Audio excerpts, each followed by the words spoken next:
রাধে রাধে বন্ধুরা, শুভ জন্মাষ্টমী।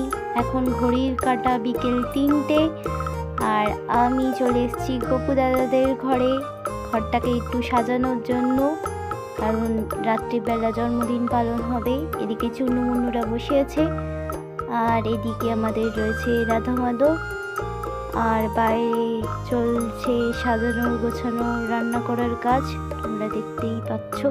আর এদিকে দাদা বেলুন ফোলাচ্ছে, আর এদিকে ফুলগুলো রাখা আছে সন্ধেবেলার জন্য। আর এবারে আমি পিছনটা একটু সাজিয়ে নেব, দেখো কেমন লাগছে, সবাই জানিও কেমন লাগছে। যেটুকু সামর্থ্য সেইটুকুই করতে পেরেছি, যা ছিল নিজের কাছে তাই দিয়ে। আর গপু দাদাদের কি মিষ্টি লাগছে দেখো, রাধা দিদি তো একদম বিশ্ব সুন্দরী, আর গপু দাদাদেরও খুব সুন্দর লাগছে। আমি ফুলগুলোকে গুছিয়ে নিয়েছি, আর এবারে রাতের ভিডিওটাই করব। এদিকে চলে এসেছি রাতের পর্যায়ে, গপু দাদা স্নান করছে, মা বাবা দাদা রয়েছে। এদিকে গপু দাদা স্নান হচ্ছে, তোমরা দেখতে থাকো। গপু দাদা দাদার মাধবের স্নান। এর আগে আমি রাধা দিদিকে, ছোট রাধা দিদিকে আর বড় রাধা দিদিকে স্নান করিয়ে সাজিয়ে নিয়েছি আগে থেকে, না হলে তো সবাইকে একসাথে স্নান করাতে গেলে অনেক দেরি হয়ে যাবে, শৃঙ্গার করতেও অনেক দেরি হয়ে যাবে। সেই জন্য রাধা দিদিদের আগে থেকে স্নান শৃঙ্গার করে নিয়ে, আর এখন গপু দাদা, কানু দাদা আর মাধব স্নান করবে। প্রথমে গপু দাদার স্নান চলছে, দেখতেই পাচ্ছ মা গপু দাদাকে দই মাখিয়ে দিচ্ছে। আমি ভিডিওটা একটু ফাস্ট ফরওয়ার্ড করেছি, কারণ না হলে অনেকটাই বড় হয়ে যাবে। গপু দাদা একদম চকচক করছে, কি সুন্দর, যেন মনে হচ্ছে সোনার গোপাল সোনা। গপু দাদা একদম সোনার মতোই, সোনার থেকেও চকচক করছে, দেখো তোমরা দেখতে থাকো। এবারে আস্তে আস্তে সবার স্নান, আমি ক্যামেরাটা ভালো করে ধরার চেষ্টা করছি।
এদিকে মাধবের স্নান শেষ, আর মাধবের শৃঙ্গারটা আমি করছি, তোমরা দেখতেই পাচ্ছ। দাদা ফোনটা ধরে আছে,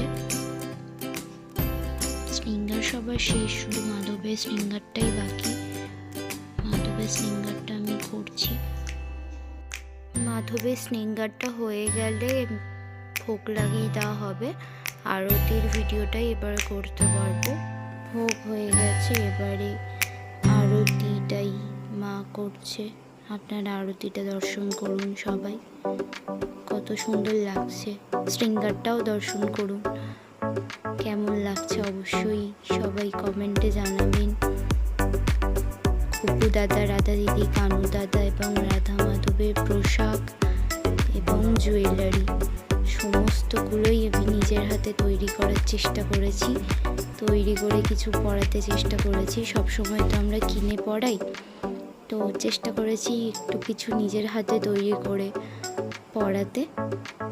তৈরি করে পরালে ভালো লাগে, খুব আনন্দ হয়, তো সেই জন্যেই এবারে প্রচেষ্টা একটু তৈরি করে।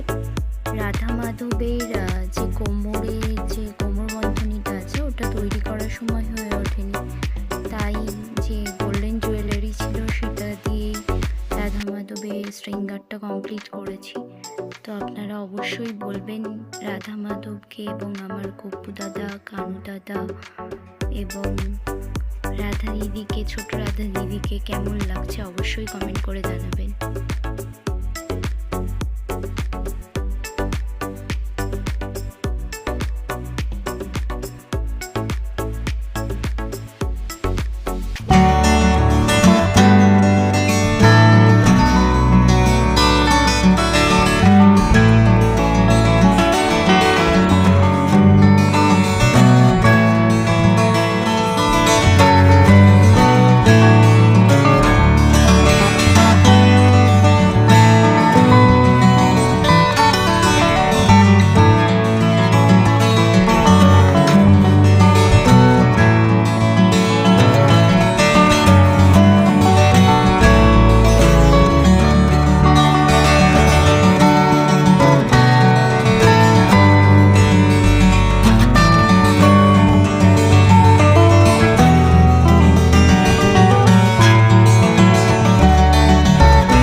রাধে রাধে বন্ধুরা, হরি বল। রাধা দিদি, গপু দাদা, কানু দাদা এবং রাধা মাধবকে কেমন লাগছে সবাই অবশ্যই কমেন্ট করে জানাবেন। আর এদিকে প্রসাদ দর্শন করুন। মা আজকে এইটুকুই করতে পেরেছে, এবারে আগামীকাল নন্দ উৎসবে আমরা কতটা আয়োজন করতে পারি সবাই সেটুকুই দেখা যাক।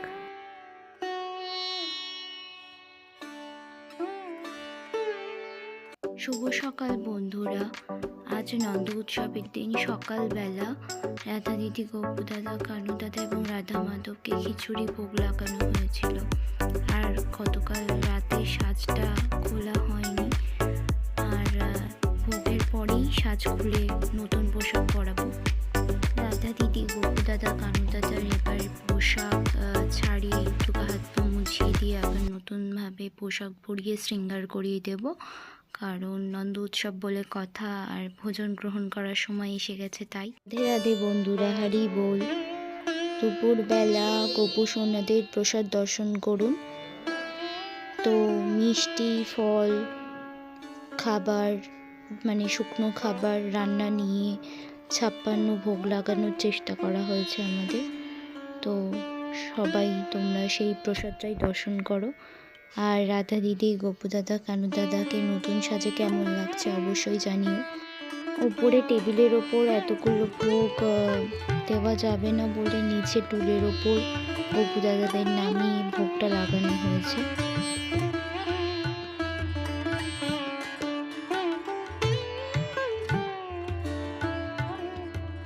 তো এই ছিল আমাদের জন্মাষ্টমীর ছোট্ট আয়োজন। তো ভিডিওটি ভালো লেগে থাকলে অবশ্যই লাইক, কমেন্ট, শেয়ার করবেন এবং অবশ্যই সাবস্ক্রাইব করবেন। রাধে রাধে, হরি বল।